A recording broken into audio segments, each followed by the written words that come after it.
Welcome to the Penny Z Show, where you get to learn how real people overcame real issues. Get ready to take notes and, most importantly, take action. Here's your host, Penny Z. Hello, everyone. This is Penny Z with the Penny Z Show. We are here transforming lives one life at a time with topics that are real, relevant, and relatable. We are in a series called Overcoming Your I'm Not Enough story. All of us have it in our life, whether it was just for a particular moment in time, a season, or for many years, much like myself and some of my guests. Today, I have a very special guest today, David Dendy. Welcome to the show, David. Thank you. Great to be here with Penny Z. I'm excited to interview you and to have our listeners hear about your story. But before we get into David's story, I'm going to share with you a little bit about his bio. And David has spent 3.5 years, to be exact, as an ordained minister in the Presbyterian Church.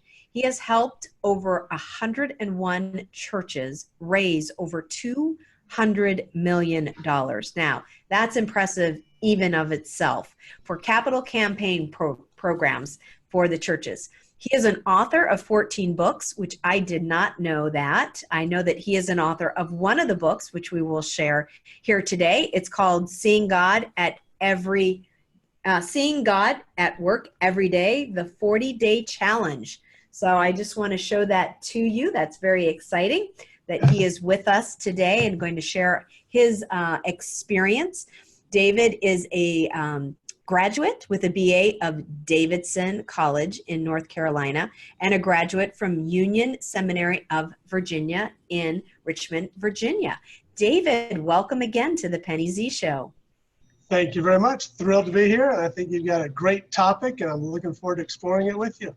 Absolutely. Now, before we go into that real quick, I don't know everything about you and did not share everything about you in your bio. Is there anything else that you would like to share with our listeners right now before we get into your backstory? Well, let's see. One thing is that I am adopted. I don't know if that means anything or not, but that's, I was adopted at birth by my wonderful parents, Marshall and Judy Dendy, and then my wife, Julie, and I, we have an adopted daughter ourselves. So it's been kind of fun to have that become full circle for our family. And I am married to Julie, who's a physical therapist, wonderful physical therapist. And we have two children, Faith, who's 14, and Joshua, who is 13. And they are 5 months apart in age. Wow. I did not know that either. Yes, we adopted Faith, or we were in the process of adopting Faith after trying to get pregnant for 3 or 4 years. To no avail, and then in the middle of the adoption process, found out that we were pregnant with Joshua. So Faith was born in May of 2005, and then Joshua arrived 5 months later in October. Well, congratulations. You know, I hear a lot of those kinds of stories. You know, when you're not planning it or working on it or stressing over it is when God blesses you with that wonderful opportunity to get pregnant, have your own children, but both of them are your own children. And yeah, I'm sure we'd heard those same stories, but we never thought it would happen to us. So yeah, absolutely. Well, David, just so you guys, he's being humble. He is also a motivational speaker, a trainer. He has an interesting topic that I hope he shares about laughter and fear as part of our interview today. But right now, what I'd like to do is start with David's backstory on his experience of feeling not good enough in his life. Okay, that's great. Well, this is certainly, I think, a deep subject, which I think, as you mentioned, touches all of us. And certainly as I've been preparing and thinking about this interview and our exploration of my own not enough story, I certainly has brought up a number of emotions which were deep-seated and deep-bedded. I thought, oh, wow, how about that? It's kind of rising to the surface. So I'm interested to see what emotions might, if any, will come out of this. But I think I grew up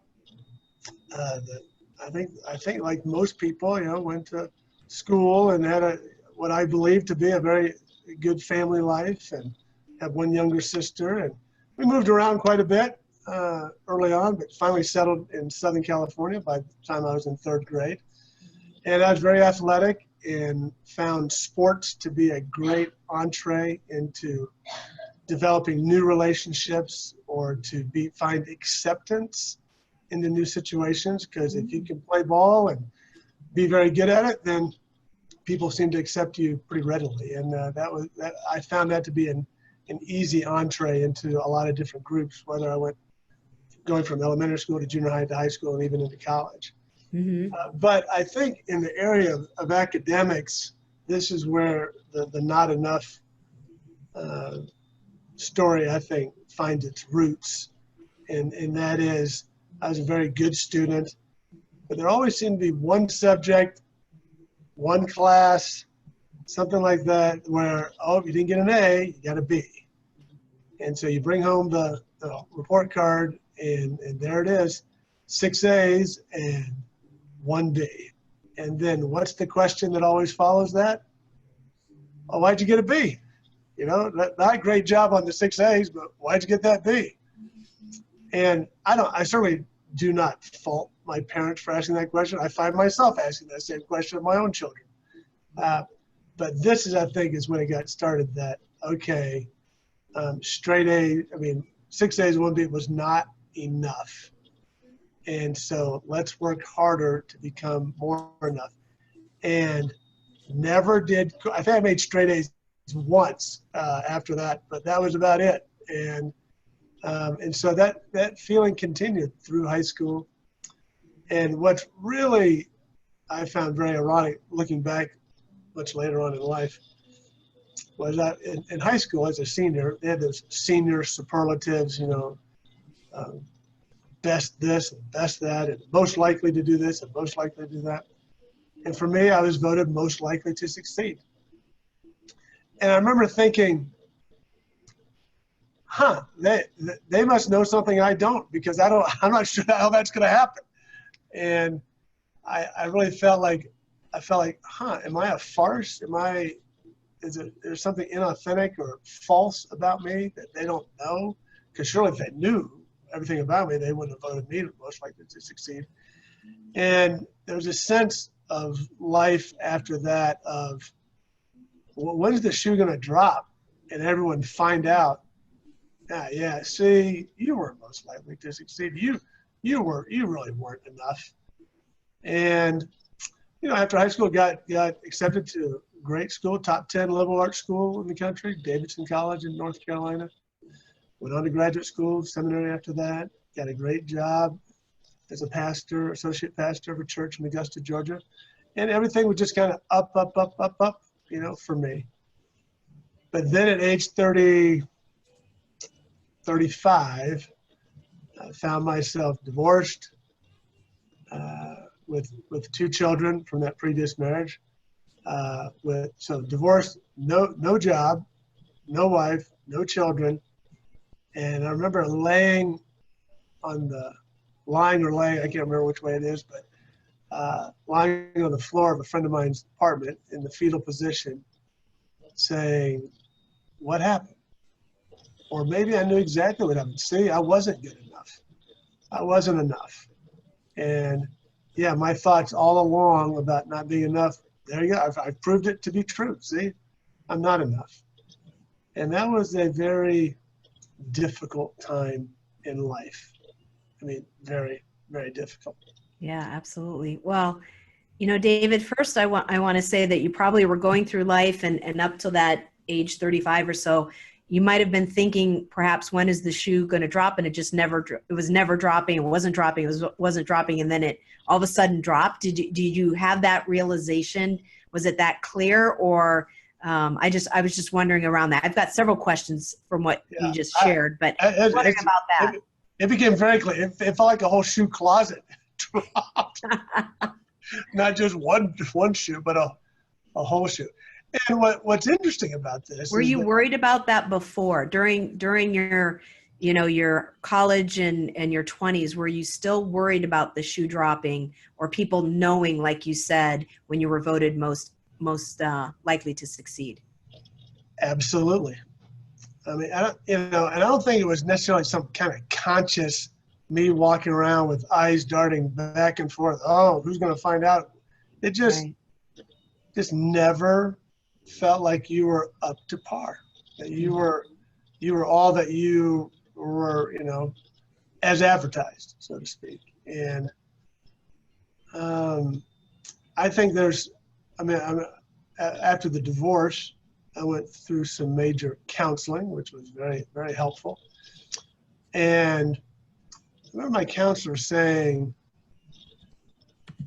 he had a very insightful thought, which I think is very insightful and was at least very pertinent to me. And I don't know about anybody else, but he said, your subconscious will do a real number on you and will undermine your intentions and actions in a way that will prove to everybody that, see, I really am not worthy enough. Mm-hmm. And perhaps you'll engage in some behavior or even destructive behavior that you would never do that normally. But yet there you are, your subconscious trying to prove, see, I really am not good enough. What? See what I did? Right. And I think after hearing that from him, it made a lot of sense. And as I've watched other, even professional athletes who get in trouble, or celebrities, people who have gone from, let's just say, humble beginnings, and then get immediately shot into some kind of stardom, they think, I don't deserve this.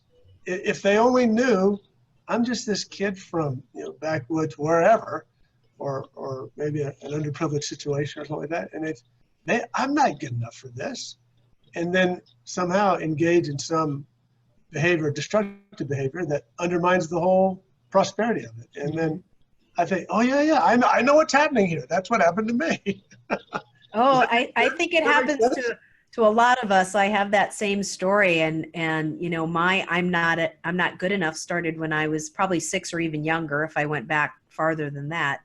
But I didn't realize it till several years ago. And so I had been self-sabotaging for so many years. And once I realized it and saw it for what it was, I mean, I'm still not saying that I don't have moments of not feeling good enough, but you're able to manage it so much differently. But it was amazing how my mind, because my subconscious mind was telling myself I wasn't good enough. I hadn't recognized it in the literal sense, or the real sense, or the real-time sense. And so every time something didn't happen for me, I wasn't pretty enough, I wasn't smart enough, I wasn't tall enough, I didn't get that promotion, or whatever we tell ourselves, right? My subconscious, like what you just said, is like, right, you're not good enough. So there you go. You just proved it again. Absolutely. You have to change your mind. Your counselor was very, very smart in helping to pivot and change your mindset, because that's what we have to do, right? Right. Well, I also want to acknowledge you, David, for being vulnerable. I know that for people, humans, possibly sometimes men or people in general, have a difficult time sharing their story and being vulnerable. And I think it's important to acknowledge and recognize that, because there are people listening, and there's people out in the world that we want to know that they're not alone.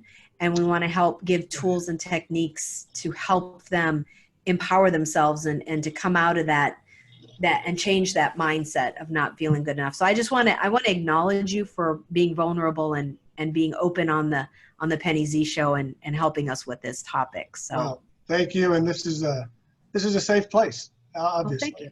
Thank you. I appreciate that. I try to do that. So thank you for making it a safe place. Absolutely. Sure. We're just having a conversation, between friends. David, you did mention counseling. Is there anything else that you would like to share as part of your journey that helped you with your mindset to overcome your feelings and experiences, to become, we still always struggle in our day-to-day basis, but to be able to overcome this situation in your life, or to manage it better? Right. Well, as you mentioned in the bio, I'm an ordained pastor, been ordained for 31 and a half years, and certainly have a great sense of faith, in God and in the scriptures. And certainly that has been a great help. I know when I was lying there on the floor of my friend's house in the fetal position, a very dear friend of mine shared with me a verse from scripture, Jeremiah 29:11. I know the plans I have for you, declares the Lord. Plans not to harm you, but to prosper you, to give you a future and a hope. And that was something that really, I mean, I must have said that verse 30 times a day for a long time. And many days I would throw up my hand and say, okay, I don't see anything happening here. I don't see any prosperity going on. And so what's going on? But to know that God had a plan for me, that God cares enough, loves me enough to have a plan for me, I was looking forward to that unfolding. Mm-hmm. Does that mean I'm totally over it and I know this is not even an issue anymore? Of course not. I still struggle with, am I good enough? Am I enough? And it's probably still something I still struggle with. But I think I really like the way the word you use, and I never thought of it in this term before, so I really appreciate you sharing this word with me that has kind of changed my own mindset about it. And that's managing.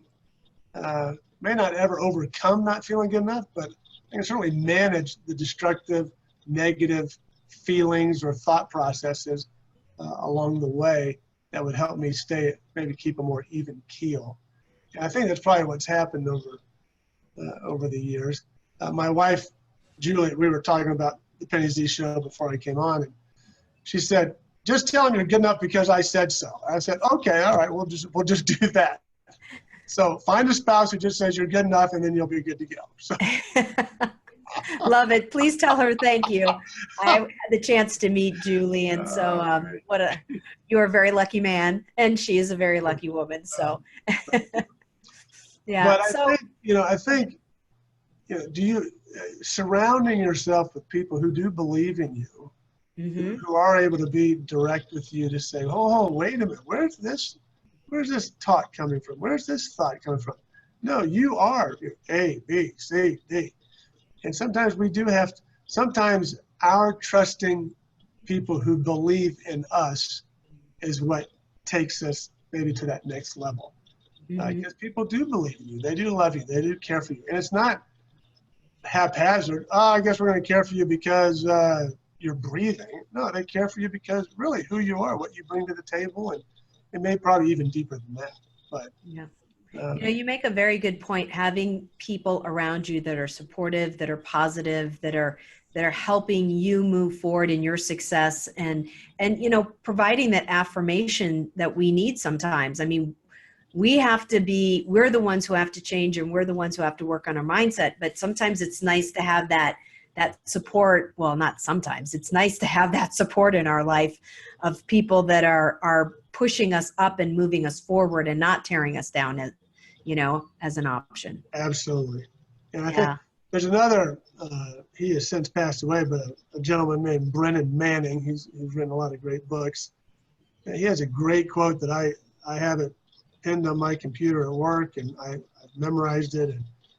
And he says, that Jesus comes to you and he looks you in the face, he puts his hands right there on your face, and he says to you, I dare you to trust that I love you just as you are and not as you should be, because you're never going to be as you should be. And I think that's one of the great quotes. I mean, it's brought me great comfort and peace and grace over the years. That how many of us should ourselves to death? We you should. Well, why don't we just take that word out of the English language and see how we do after that? So. Yeah. Well, there's a couple of things that come to mind. I went through a weekend, kind of a seminar that helped me with a lot of my mindset. And what I realized is things aren't good or bad. They're just there. It's how we choose to perceive it. Are we going to choose it as good and bad?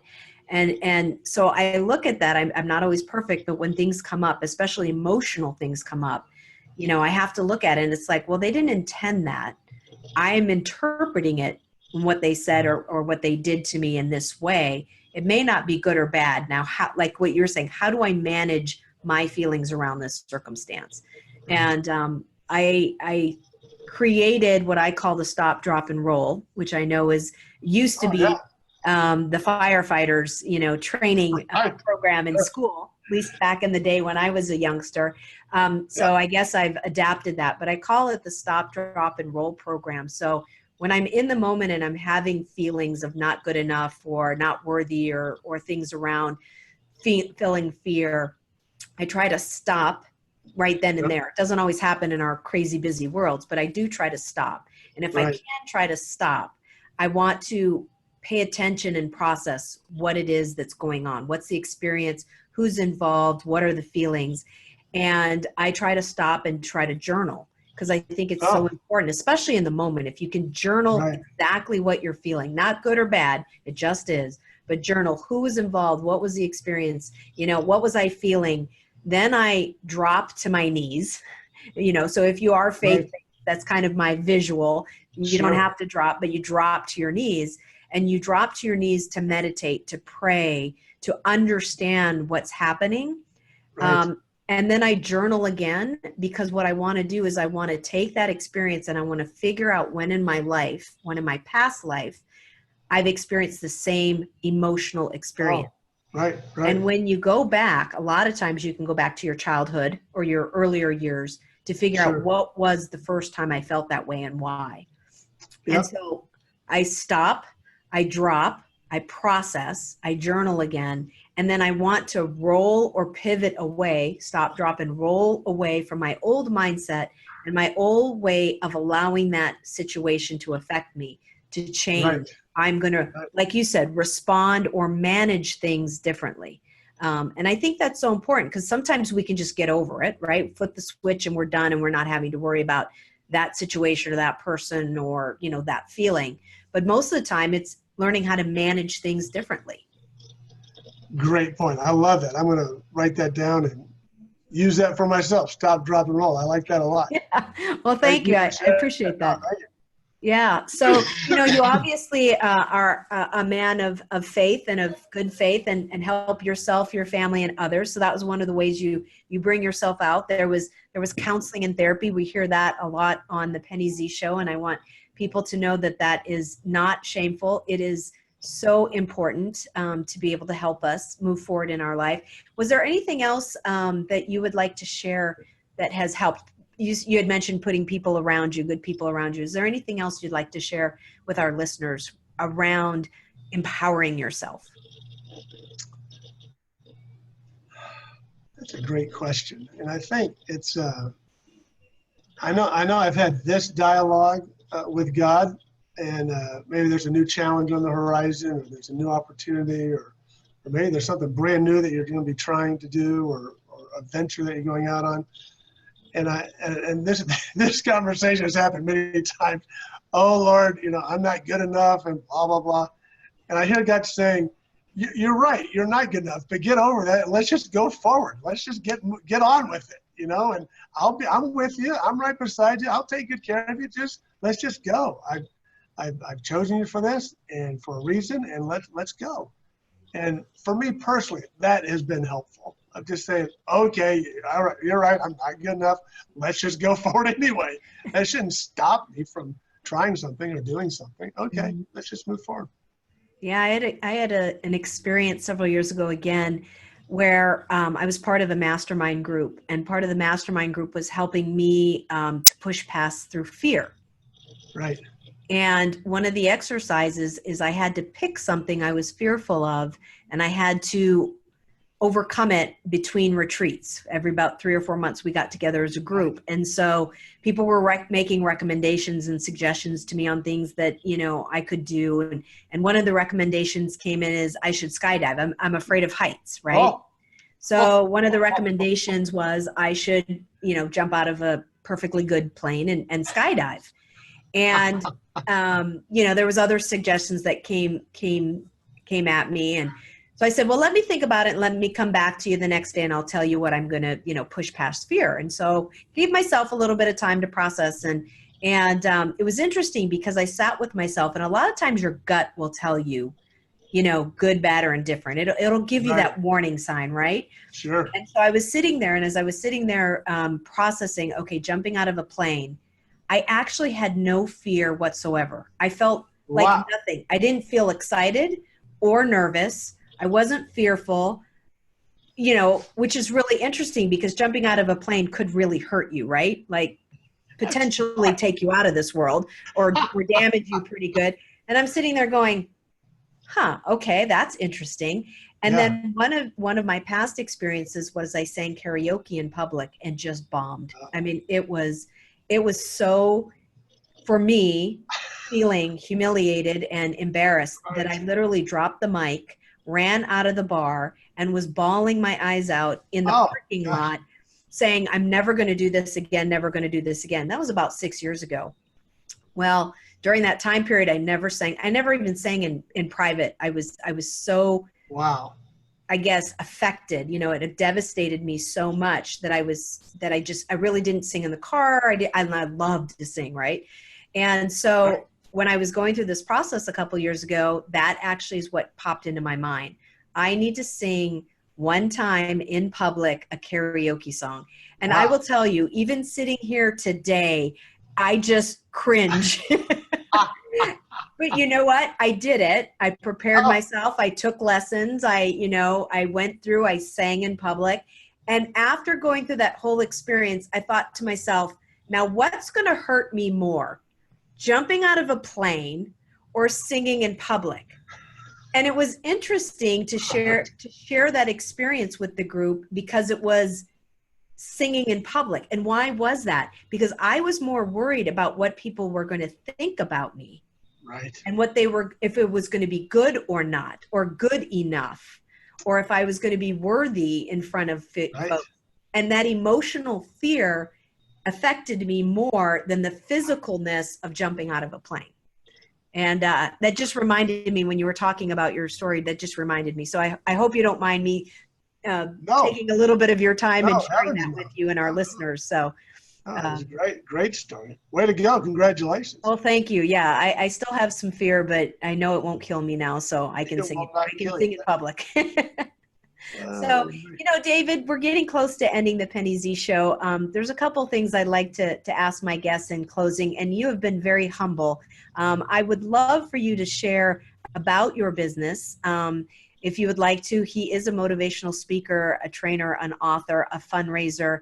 He is available to go into corporations and organizations and share his talk around laughter and fear. And so would you mind just sharing a little bit about that with our listeners right now? Because we haven't spoken about it yet. I'll be glad to. Well, one of my great mantras of life, I say all the time, I have a bracelet that has it on there as well, and that's laugh often and fear not. And I was told a long time ago that fear not is mentioned 365 times in the Bible, 366 times in the Bible, one for every day of the year, even leap year. I did find out later that's not necessarily true, but it sounds nice anyway. But if God says fear not, pretty much every time an angel approaches a human being, first thing they say is fear not.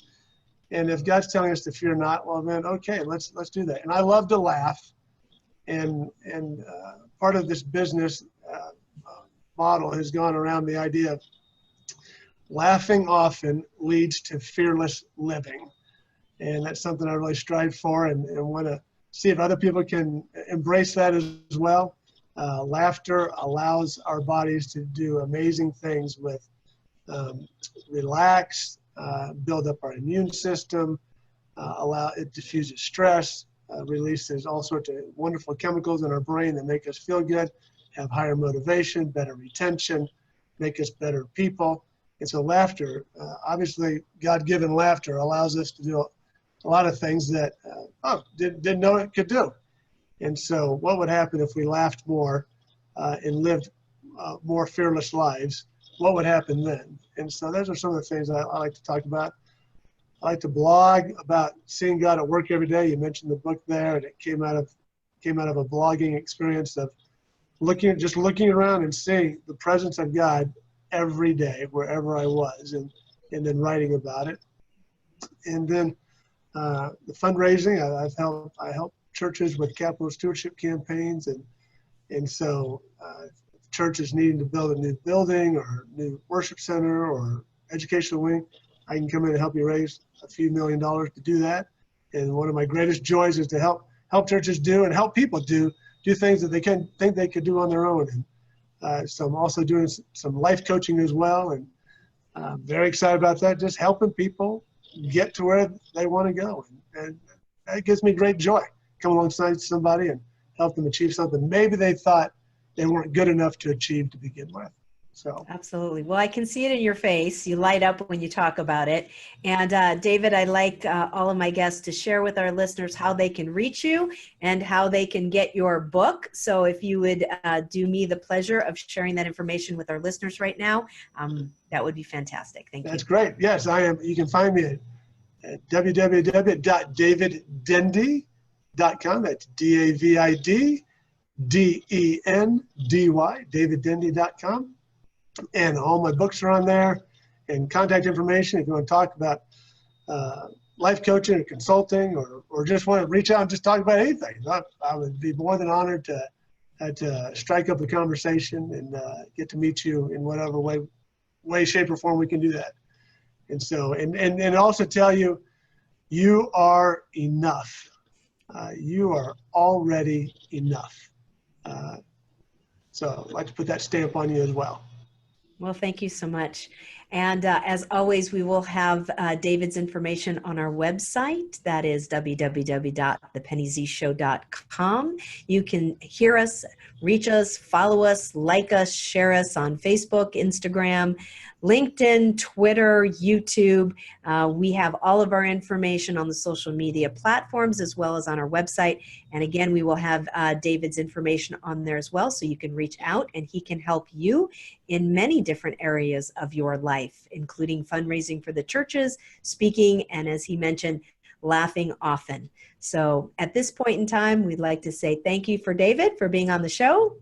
And thank you, Penny Z, for having me. What a joy and a pleasure to be with you here today. Thank you. Well, thank you. Everyone, this is Penny Zellenkoff, Penny Z, as we know myself as, on the Penny Z Show. And we just want to wish you a wonderful day. Thank you very much. Have a good day. Thank you so much for listening. If you want to hear more, including specific ways to empower yourself, go to thepennyzshow.com.